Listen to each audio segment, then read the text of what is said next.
I peered through the floatplane window as we descended toward the glassy surface of the lake. The water rippled beneath us, surrounded by dense pine forest that seemed to stretch endlessly in every direction. After 3 hours of flying over nothing but wilderness, Clearwater Lodge appeared. A collection of wooden buildings nestled on the shore of a small island. The plane touched down with a splash that sent water spraying past my window. We skimmed across the surface before slowing near a weathered wooden dock where a figure stood waiting. As we bumped gently against the dock's edge, I grabbed my duffel bag and climbed out, my legs unsteady after the long flight. "Richard Bryant?" The woman who greeted me looked to be around 60, with gray hair pulled back in a tight bun. Her face was tanned and lined from years in the sun, and she wore a flannel shirt despite the summer heat. "Yes, that's me," I said, extending my hand. "You must be Autumn Nichols." Her handshake was firm, her hands calloused. "Welcome to Clearwater Lodge. Hope the flight wasn't too rough." "It was fine," I said, though my queasy stomach disagreed. I'd never been in a floatplane before, and the constant vibration and noise had left me feeling off balance. "Good. Let's get you settled." She nodded to the pilot who was unloading the rest of my bags. "Thanks, Jim. See you next week with the new guests." I followed Autumn up a dirt path from the dock. The main lodge was an impressive 2-story log building with a wide porch and stone chimney. Several smaller cabins were scattered around it, all facing the water. "Lodge has been in my family for 3 generations, Autumn said as we walked. "Started as a fishing camp back in the 40s. Now we get all types: fishermen, hikers, city folks looking to disconnect." "It's beautiful," I said, taking in the view. The lake stretched out before us, surrounded by hills covered in pine trees. The air smelled of wood smoke and pine needles. "Your cabin is this way." She led me past the main lodge to a small cabin set slightly apart from the others. "Staff quarters. You'll have it to yourself until the busy season starts next month." The cabin was simple but clean. A small bedroom with a twin bed, dresser, and desk, plus a tiny bathroom with a shower. A window overlooked the lake, and a small wood stove sat in the corner. "Bathroom works, but the water's finicky. Sometimes runs brown for a minute before it clears up. Don't worry, it's safe to drink once it clears." Autumn stood in the doorway while I set my bags on the bed. "Kitchen's in the main lodge. Staff eats together at 5:30 before the guests. You'll help with breakfast and dinner service, plus the usual maintenance. Cleaning cabins, chopping wood, fixing whatever breaks." "Sounds good," I said, eager to prove myself. This summer job was perfect. Room and board, plus a decent salary, all while being surrounded by nature. After 4 years of college in the city, I needed the break before starting my real job in the fall. "One more thing," Autumn said, reaching into her pocket. She pulled out a folded piece of paper and handed it to me. "Rules. Read them. Follow them." I unfolded the paper, expecting the usual employee guidelines. Instead, I found a handwritten list. 1. Always be polite to strangers you encounter in the woods. Greet them and wish them well. 2. Never go out on the lake after dark. 3. Stay indoors during storms. 4. If you hear unusual sounds at night, do not investigate. 5. Never swim alone. I looked up at Autumn, waiting for her to crack a smile, to let me know this was some kind of joke they played on new employees. Her expression remained serious. "These are unusual rules," I said carefully. "They're important," she replied flatly. "This is remote wilderness. Things happen out here that city folks don't understand." I nodded, trying to look appropriately solemn while mentally filing this under quirky local superstitions. I'd encountered similar things before. Don't whistle in the woods, leave offerings at certain trees, never fish in the North Bay. Every rural area had its folklore. "I'll follow them," I promised. "Good. Get unpacked and meet me in the kitchen in an hour. I'll show you around the rest of the place." After Autumn left, I unpacked my clothes and arranged my few personal items on the desk. The cabin was rustic but comfortable enough. I read through the rules again, smiling at their oddly specific nature. Clearly, these were the accumulated wisdom of generations of locals, probably based on practical concerns dressed up as supernatural warnings. Don't go on the lake after dark was just good safety advice. Stay indoors during storms was common sense. I tucked the list into my pocket and headed to the main lodge for my orientation. The rest of the day passed in a blur of new information. Autumn showed me the kitchen where I'd help prepare meals, the tool shed where equipment was stored, the boathouse with its row of aluminum fishing boats, and the various guest cabins I'd be responsible for cleaning. She introduced me to the cook, an older man named Frank who barely looked up from his prep work, and to two local women who came in daily to help with housekeeping. By evening, my head was swimming with information about septic systems, boat motors, and the lodge's ancient electrical wiring. After a quiet dinner with Autumn and Frank, I retreated to my cabin, exhausted. I fell asleep almost immediately, only to wake several hours later to the sound of rain pounding on the roof. A flash of lightning illuminated my room, followed by a crack of thunder that seemed to shake the cabin. The storm had arrived suddenly and with surprising intensity. I checked my phone just after midnight. The rain continued to hammer down and wind howled around the eaves of the cabin. I pulled my blanket tighter, remembering rule number 3. Stay indoors during storms. No problem there. I had zero desire to go outside in this weather. Just as I was drifting back to sleep, I heard it, a sound distinct from the storm. Footsteps. Heavy, deliberate footsteps, crunching on the gravel path that circled my cabin. I sat up, instantly alert. The footsteps continued, slow and measured, moving around the perimeter of my cabin. They didn't sound like someone running for shelter from the storm. They were too regular, too purposeful. My first instinct was to go to the window and look out. I even swung my legs over the side of the bed before remembering rule number 4. If you hear unusual sounds at night, do not investigate. The footsteps continued their circuit, passing by my window now. I caught myself holding my breath, straining to hear over the sound of the rain. Whoever, or whatever, was out there was large. The footsteps were heavy, making the gravel crunch loudly with each step.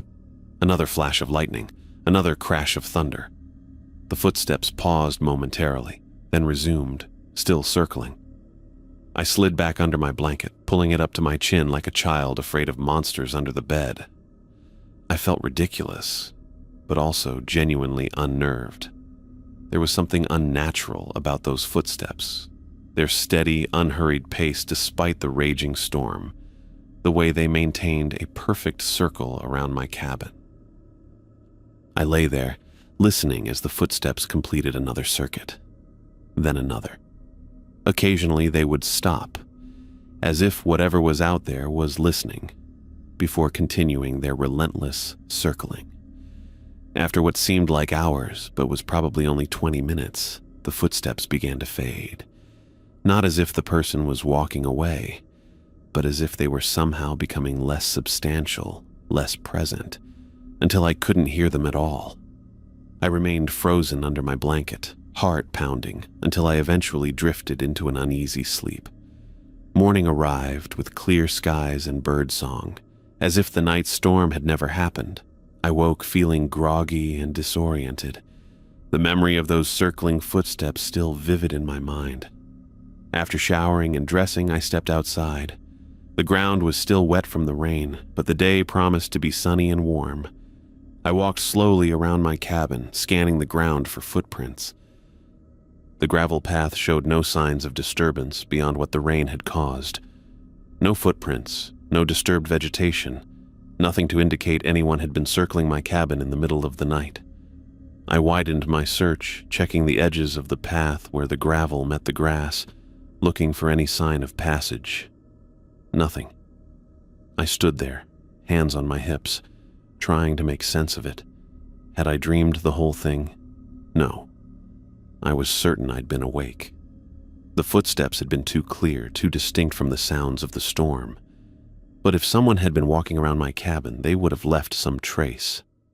Unless I shook my head, dismissing the thought before it fully formed. There had to be a logical explanation. Maybe it was just the wind moving something around the cabin, a loose branch or piece of equipment. Or maybe one of the other staff members had been checking the cabins during the storm, though that didn't explain the lack of footprints or why they would circle my cabin repeatedly without ever knocking. I took one last look around, then headed toward the main lodge for breakfast, Autumn's list of rules tucked securely in my pocket. Whatever had happened last night, I was glad I'd followed rule number 4. Some part of me knew with absolute certainty that looking outside would have been a terrible mistake. I mentioned the footsteps to Autumn over breakfast. We sat at the wooden table in the empty dining room, morning light streaming through the windows. The other staff hadn't arrived yet. So, I heard something strange last night during the storm, I said, buttering a piece of toast. Footsteps, walking around my cabin. Autumn's hand paused midway to her coffee mug. She looked at me, her gray eyes sharp. "Did you look outside?" she asked. "No, I remembered rule number 4. Her shoulders relaxed slightly. "Good." She picked up her mug and took a sip. "Following the rules is important, Richard. More important than most people realize." She didn't ask for details or seem surprised.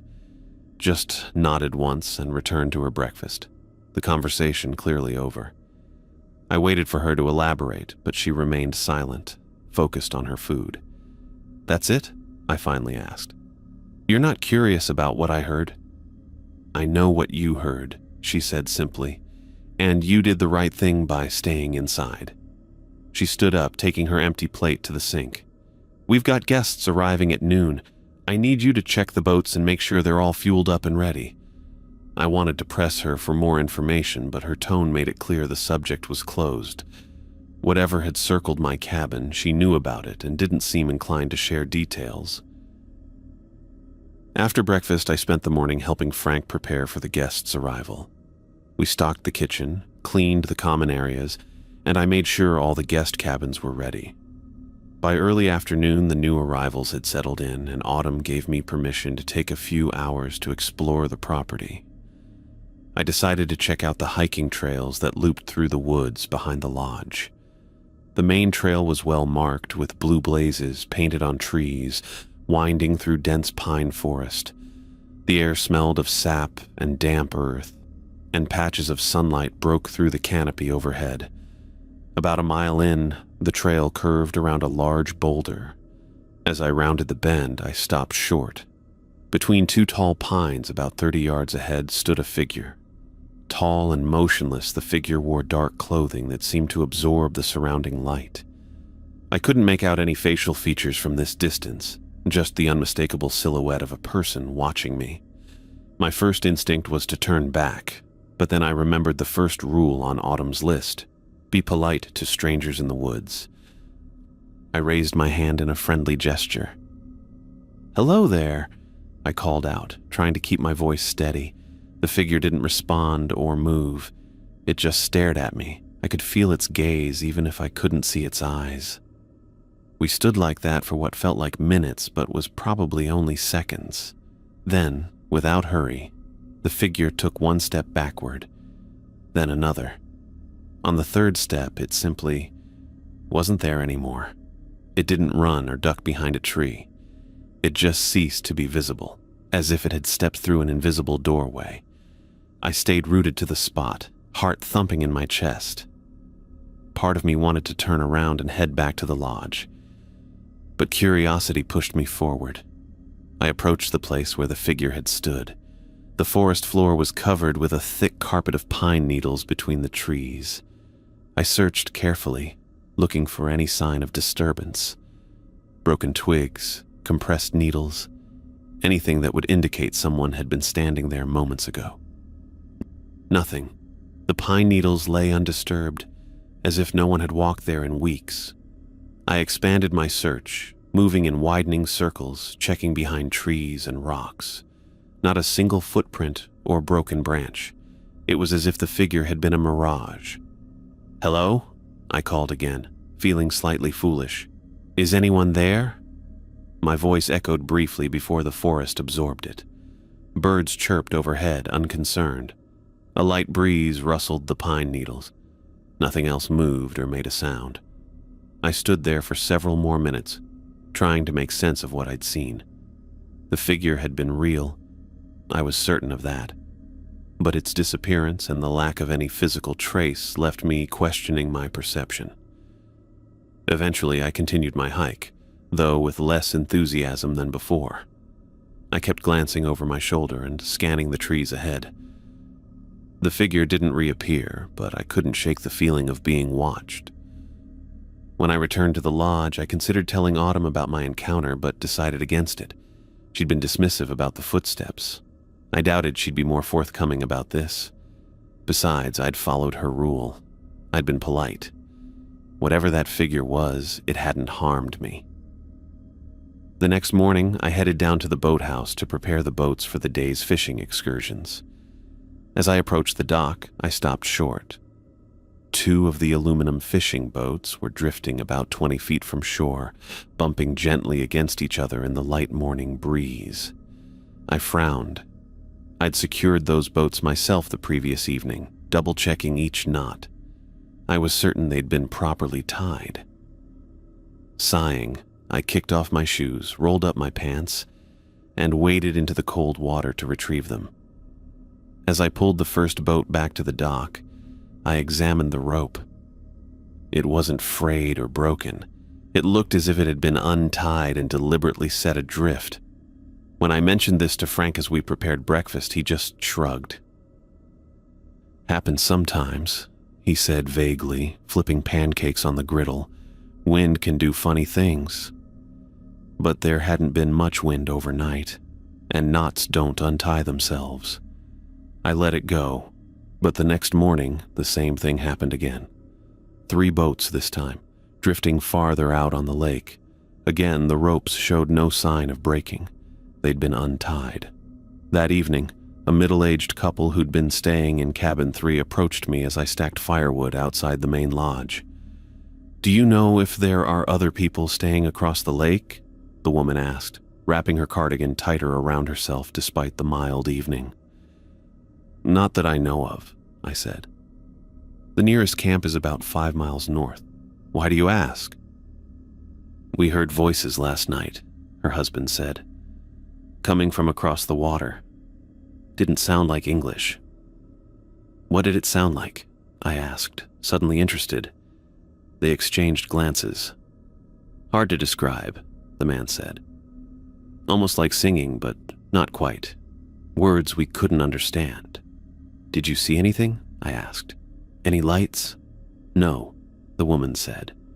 "It was too dark, but the sounds carried clearly over the water." I thanked them and promised to mention it to Autumn, which I did.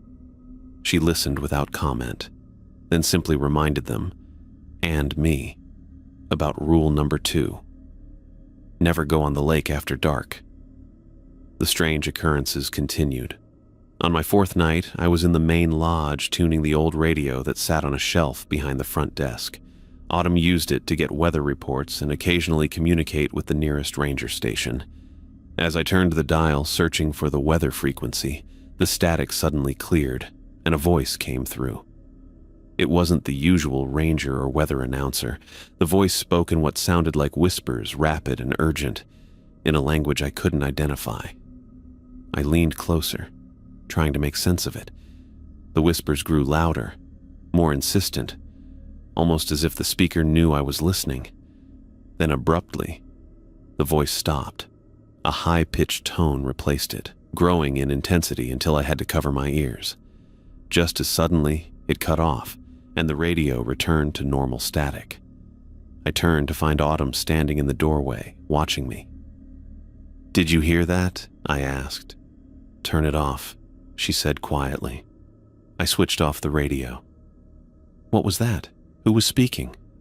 "Just interference," she said, but her expression told me she didn't believe that any more than I did. "The radio acts up sometimes. Best not to use it unless necessary." By my 5th day at Clearwater Lodge, I found myself constantly on edge. I jumped at unexpected sounds. I scanned the tree line whenever I was outside. I double-checked the locks on doors and windows before going to bed. Yet I kept working, trying to make sense of everything I'd experienced.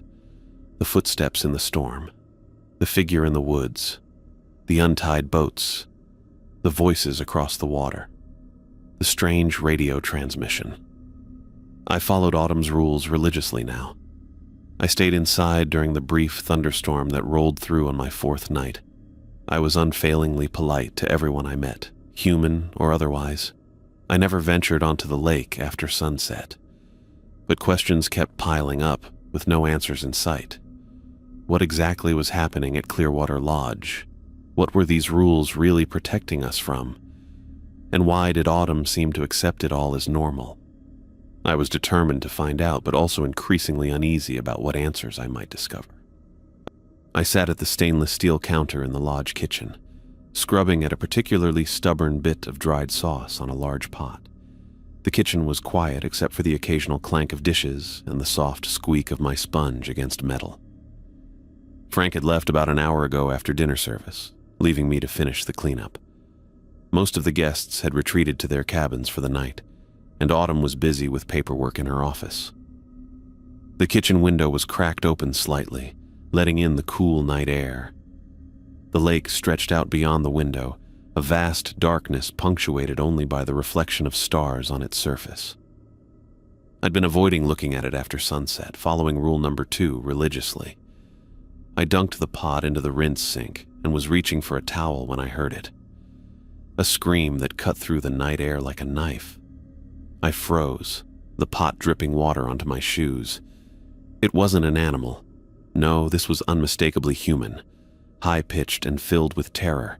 It echoed across the water, seeming to come from the far shore of the lake. I rushed to the window, my heart hammering in my chest. Scanning the darkness, I spotted it, a small light flickering on the opposite shore. Barely visible, but definitely there. It wavered like a candle or a small lantern. Someone might be hurt. The scream had sounded desperate, filled with genuine fear. Rule 2 flashed in my mind. Never go on the lake after dark.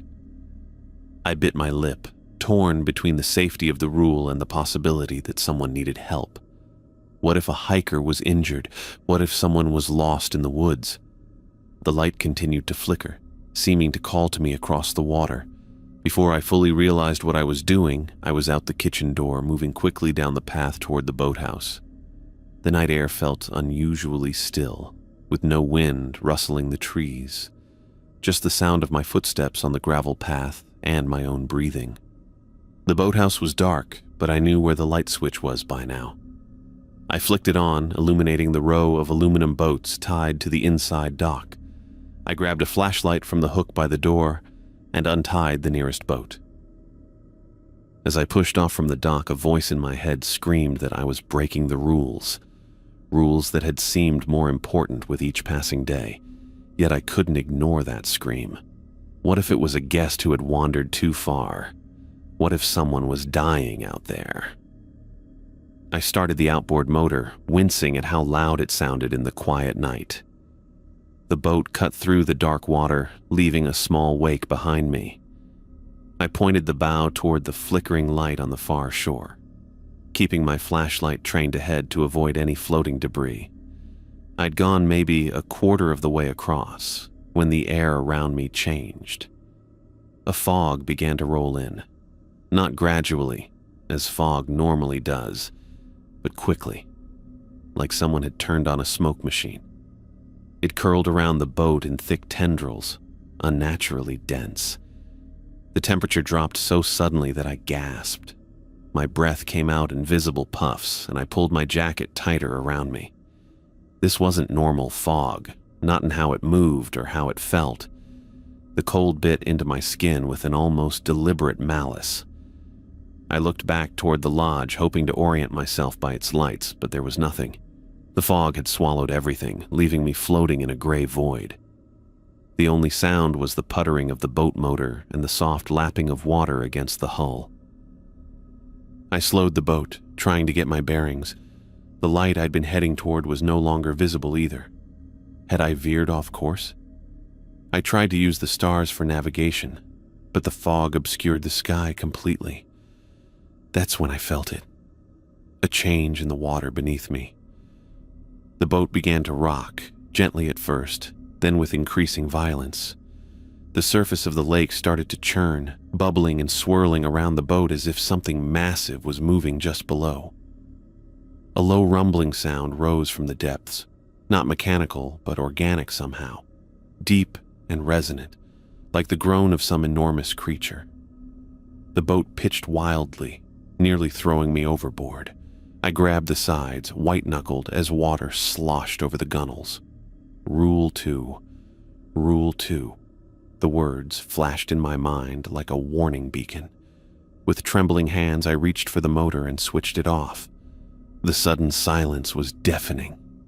Then, guided by some instinct I couldn't name, I turned off my flashlight too, plunging myself into complete darkness. I sat perfectly still, barely daring to breathe. The churning of the water continued for what felt like an eternity, but was probably only a minute or two. Then, gradually, it began to subside. The violent rocking eased into gentle swaying, and the rumbling sound faded until I could no longer hear it. The fog, too, started to thin. Not completely, but enough that I could make out the dark silhouette of the shoreline in the distance. I waited several more minutes, afraid to move, afraid to make any sound that might provoke whatever was beneath me. When I finally felt brave enough to try restarting the motor, I turned the key and pressed the starter button. The engine sputtered, coughed, and died. I tried again with the same result. A third attempt produced nothing but a sad clicking sound. "Come on," I whispered, my voice sounding impossibly loud in the stillness. "Please." But it was no use. Whatever had happened, whether the thing in the water had damaged it somehow or it had simply failed at the worst possible moment, the motor was dead. I looked around, trying to gauge how far I was from the lodge. Through gaps in the fog, I could now make out the faint glow of lights from the main building. It seemed impossibly far away. There was nothing for it. I found the paddle stored under the seat and began the long journey back to shore. The first few strokes seemed normal, cutting through the water with expected resistance. But as I continued, I noticed something strange. The water itself seemed to be fighting me. With each stroke, I felt a current pulling against the boat, trying to drag me away from the island and out toward the center of the lake. It wasn't a natural current. It moved against the wind, against the normal flow of the water. It felt intentional, as if the lake itself was trying to prevent my return. I dug the paddle deeper, putting my whole body into each stroke. Sweat broke out on my forehead despite the cold. My arms burned with the effort, but I kept going, focusing only on the next stroke, then the next. Time lost meaning as I fought against the water. My world narrowed to the rhythm of paddling. The dip of the blade, the pull through resistant water, the lift and repeat. I didn't dare stop, afraid that any pause would lose the little ground I'd gained. The lights of the lodge grew incrementally closer, though much more slowly than they should have. Whatever force was working against me wasn't giving up easily. My hands developed blisters that broke and bled. But I kept paddling, driven by a primal need to get back to shore, to get away from whatever dwelled in the depths of the lake. The current seemed strongest when I was directly facing the lodge, so I tried tacking at an angle, making my way in a zigzag pattern that seemed to meet with less resistance. It was working. I was making better progress now, though my arms felt like they might fall off at any moment. As I finally approached the shore, the unnatural current gave one last surge, as if making a final attempt to claim me. I threw all my remaining strength into fighting it, and suddenly, like a rubber band snapping, the resistance vanished. The boat lurched forward, nearly capsizing before gliding smoothly into the shallows near the boathouse dock. I sat there for a moment, panting, my muscles trembling with exhaustion. The lake behind me was calm now, showing no sign of the churning waters or the thing that had moved beneath them. The fog had mostly dissipated, revealing a clear night sky above. If not for my soaked clothes, aching body, and the damaged motor, I might have convinced myself I'd imagined the whole thing. But I knew I hadn't. Whatever was out there on the lake, whatever Autumn's rules were meant to protect us from, it was real, and I had just had a very close encounter with it. I blinked awake to find myself sprawled on the wooden planks of the dock. My clothes were still damp, clinging to my skin. Every muscle in my body ached. The sky had lightened to a pale gray blue, with streaks of pink and orange stretching across the horizon. Birds chirped in the trees beyond the shore. I tried to push myself up, but my hands burned with pain from the raw blisters. I didn't remember falling asleep or passing out on the dock after dragging myself from the boat. The last thing I recalled was sitting there, trying to catch my breath, trying to make sense of what had happened out on the lake. "Richard!" I turned my head to see Autumn hurrying down the path toward the dock. Her face was tight with concern, her gray hair escaping from its usual bun. "What happened to you?" she asked, crouching beside me. I opened my mouth to answer, but my throat felt like sandpaper. I just shook my head. "Come on," she said, helping me to my feet. "Let's get you inside." She let me lean on her as we made our way up the path toward the main lodge. My legs felt like they were made of rubber, and every step sent pain shooting through my muscles. We passed the cabins where guests were still sleeping, unaware of what lurked in the lake they'd come to fish in.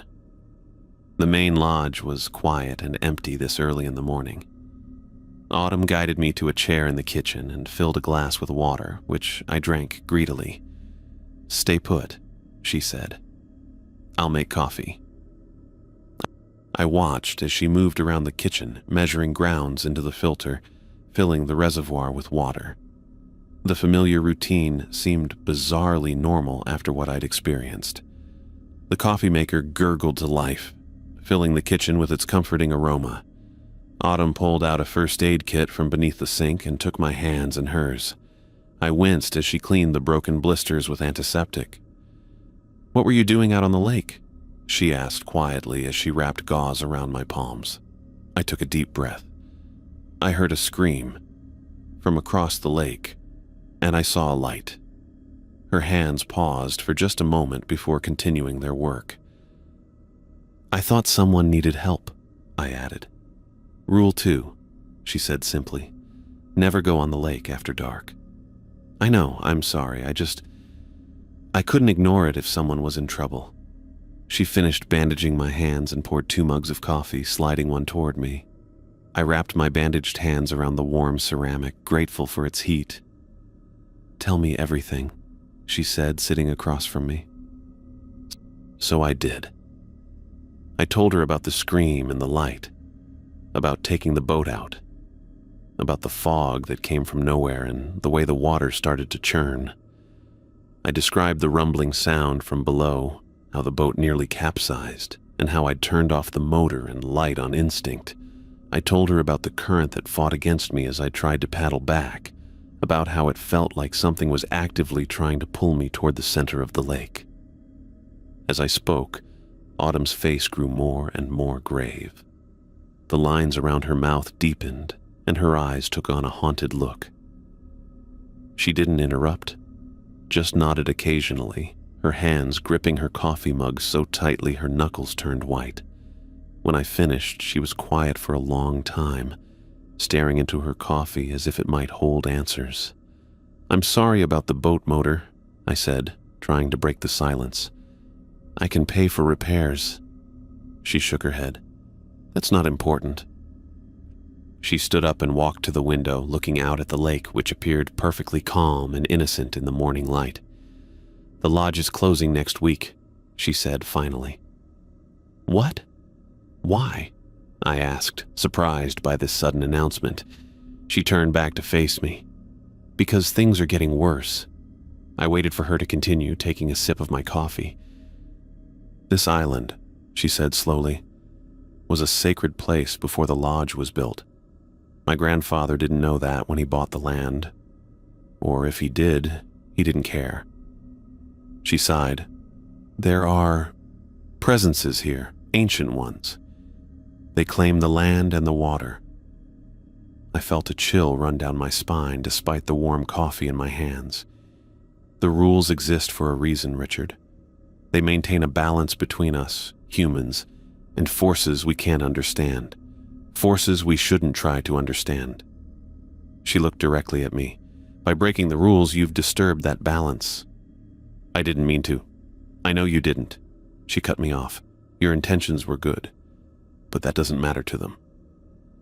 I thought about the footsteps circling my cabin that first night, the figure in the woods that vanished into thin air, the boats that kept coming untied, the voices across the lake, and the whispers on the radio.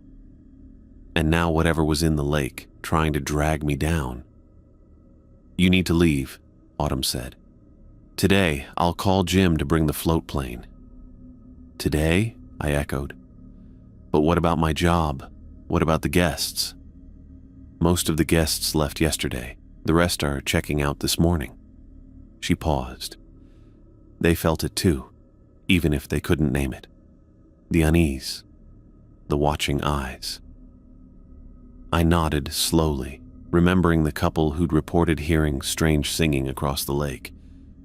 "Whatever you encountered out there last night," Autumn continued, "it knows about you now. It's aware of you, and that's dangerous." I thought about the way the current had fought against me, how personal it had felt, like a direct confrontation rather than just a natural phenomenon. "I'll pack my things," I said. Autumn nodded. "I'll call Jim. He can be here by early afternoon." Back in my cabin, I threw my belongings into my duffel bag with shaking hands. My clothes from the night before were still damp, so I left them hanging in the bathroom. I didn't want to take anything from this place with me anyway. As I packed, I kept glancing out the window at the lake. It looked so peaceful, sunlight dancing on its surface. Hard to believe that just hours ago it had nearly claimed me. I thought about the rules Autumn had given me that first day. Be polite to strangers in the woods. Never go on the lake after dark. Stay indoors during storms. Don't investigate unusual night sounds. Never swim alone. They had seemed quaint, almost superstitious. Now I understood they were survival instructions. When I finished packing, I took one last look around the cabin. It had only been my home for a week, but it felt like much longer. I'd come here looking for a quiet summer job, a break from city life. Instead, I'd found something I couldn't explain, something that defied rational understanding. I walked to the main lodge, noticing how quiet the property was. The cabins that had been occupied just yesterday now stood empty, their doors closed, curtains drawn. No guests chatted on porches or carried fishing gear down to the boats. Even Frank was nowhere to be seen. Autumn was on the phone when I entered, confirming details with Jim about the float plane. She hung up and turned to me. "He'll be here at 2, she said. I nodded, setting my bag by the door. "What about you?" I asked. "If things are getting worse, shouldn't you leave too?" She smiled sadly. "This is my home, Richard, my family's legacy. I can't abandon it, not yet. I need to close things properly, secure everything for winter." She paused. Maybe by spring things will settle down again. But her eyes told a different story. She didn't believe they would. We spent the remaining hours in uneasy silence. Autumn made sandwiches for lunch, but I could barely eat. My mind kept returning to the lake, to what might be lurking beneath its surface. At 1:45, we heard the distant drone of an engine. We walked down to the dock together, and I watched as Jim's yellow float plane descended toward the lake, sending ripples across the water as it landed. Jim taxied to the dock, his usual cheerful expression replaced with something more solemn. He must have picked up on the mood, or maybe Autumn had told him something when she called. "All set?" he asked as I approached. I nodded, handing him my bag to stow in the plane. I turned to Autumn. "Thank you," I said, not sure what else to say. How do you say goodbye to someone after experiencing what we had? She squeezed my shoulder. "Take care of yourself, Richard. And be careful, even when you get back to the city." I wanted to ask what she meant by that, but Jim was already gesturing for me to climb aboard. I gave Autumn one last nod, then stepped into the float plane. As we taxied away from the dock, I looked back at Clearwater Lodge. Autumn stood on the dock, a solitary figure against the backdrop of pine trees and log cabins. She raised her hand in farewell, then turned and walked back up the path toward the main lodge. The plane picked up speed, skimming across the lake's surface until we lifted into the air. I watched through the window as the lodge grew smaller and smaller, the lake stretching out below us like a mirror reflecting the sky. I felt a weight lift from my shoulders as we flew away from that place. Whatever I'd encountered there, whatever ancient presence claimed that land and water, I was leaving it behind, heading back to civilization, to normality, to a world that made sense. As the island shrank to a tiny speck and then disappeared altogether beneath us, I leaned back in my seat and closed my eyes. I was going home. The strange encounters, the unexplained phenomena, the rules, all of it was behind me now, or so I believed. I'd been back in Toronto for 2 weeks, trying my best to forget everything that happened at Clearwater Lodge. My apartment felt both comforting and strange after my time in the wilderness. The constant background hum of the city, car horns and distant sirens replacing the eerie silence of the forest.